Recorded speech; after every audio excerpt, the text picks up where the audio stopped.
تمہاری عزت ہے، اگر بہن ہے تو تمہاری ناموس ہے، اگر یہ ماں ہے تو تمہارے لیے اس کے قدموں میں جنت ہے، اگر یہ نیک سے توبہ پردہ خاتون ہے تو دنیا کی بہترین متاع ہے، ہاں اگر یہ میرے حکم کے مطابق شوہر کی خدمت کرے تو جنت میں جس دروازے سے چاہے داخل ہو جائے۔ حاضرین گرامی،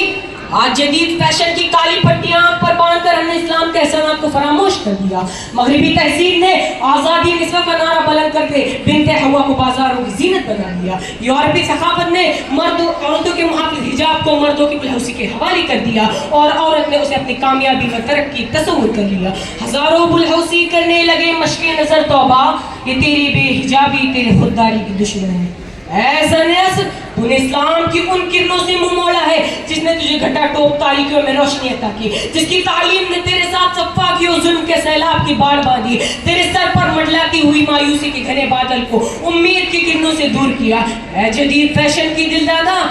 اپنی حقیقت کو پہچان کہ تیرا مقام بازاروں کی زینت بننا نہیں، مردوں کے ساتھ آفس میں ورکنگ نہیں، بے حیا ہو کر محفلوں میں حوث انسانی کی تکمیل نہیں، یورپ کی تاریخ زد تعلیمات میں روشنی کی جستجو نہیں، بے پردہ ہو کر پارک اور تفریح گاہوں میں ایمان کا سودا کرنا نہیں، کالج اور یونیورسٹیوں میں مخلوط تعلیم کے نام پر عزتوں کا نیلام کرنا نہیں، مغربی تہذیب سے مرعوب ہو کر اپنے دوپٹے کو تار تار کرنا نہیں۔ تیرا مقام ان تاری بھول بھلیوں میں بھٹک جانا نہیں، بلکہ تیرا مقام تو سریہ سے زیادہ بلند، سورج سے زیادہ روشن، سمندر کے پانی سے زیادہ شفاف ہے۔ یاد کر، جب تو نے پاکیزگی کو اپنا شعار اور پردے کو اپنا محافظ بنائے رکھا تو تیرے گود میں حسین رضی اللہ تعالیٰ عنہ جیسے فاتح پیدا ہوتے تھے، تیرے آنچل کے سائے میں عبد القادر جیلانی جیسا طبیب روحانی جنم لیتا تھا، تیرے حجاب و پاک دامنی تلے ابو حنیفہ احمد بن حنبل جیسے مجتہد اور ظابر و ظالم بادشاہ کی روبرو دندان شکن جواب دینے والے مجاہدین پلا کرتے تھے۔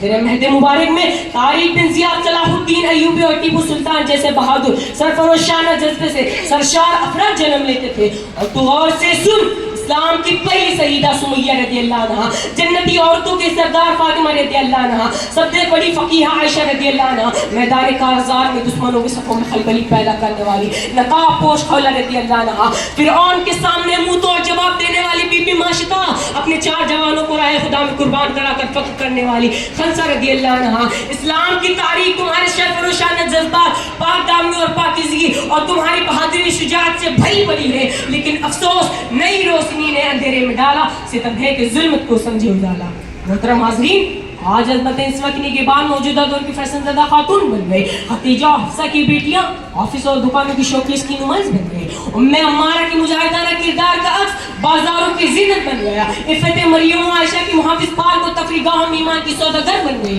ارے تم اس فاطمہ رضی اللہ تعالیٰ عنہ کی بیٹی ہو جو سید المرسلین صلی اللہ علیہ وسلم کی نور نظر، شیر خدا کی رفیق حیات اور حسن و حسین رضی اللہ تعالیٰ عنہ کی ماں، جس نے اپنے وفات کے وقت کہا تھا کہ اے علی رضی اللہ تعالیٰ عنہ، میرے جنازے میں کسی غیر مرد کو شریک نہ کرنا، اس لیے کہ میری زندگی میں مجھے کوئی غیر مرد نے نہیں دیکھا، میں چاہتی ہوں کہ میرے مرنے کے بعد میں مجھے کوئی غیر مرد نہ دیکھے۔ اے تہذیب نو کی دل دادا، سن محمد عربی صلی اللہ علیہ وسلم کی لختی جگر کا آخری پیغام، پردہ عورت کی شرافت و شادگی کا وطیرہ ہے، پردہ صنف نازک کی عصمت کا محافظ ہے، پردہ بنت حوا کی پاکیزی و پاک دامنی کا بین ثبوت ہے، پردہ منصاع خدا بندی اور محمد رسول اللہ صلی اللہ علیہ وسلم کا حکم ہے۔ اے فاطمہ کی لگتے جگر، دیکھ اس سکتی ہوئی عصمت و فاطمہ تجھے آواز دے رہی ہے، دیکھ جدید فیشن میں دبا ہوا مریم کا آنچل تجھے پکار رہا ہے، وہ دیکھ تیرے سر سے اترا ہوا ختیجہ کا دوپٹہ دم توڑ رہا ہے، وہ دیکھ تہذیب نو، آزادی نسواں اور مغربی ثقافت عائشہ کے پردے کو روند رہے ہیں۔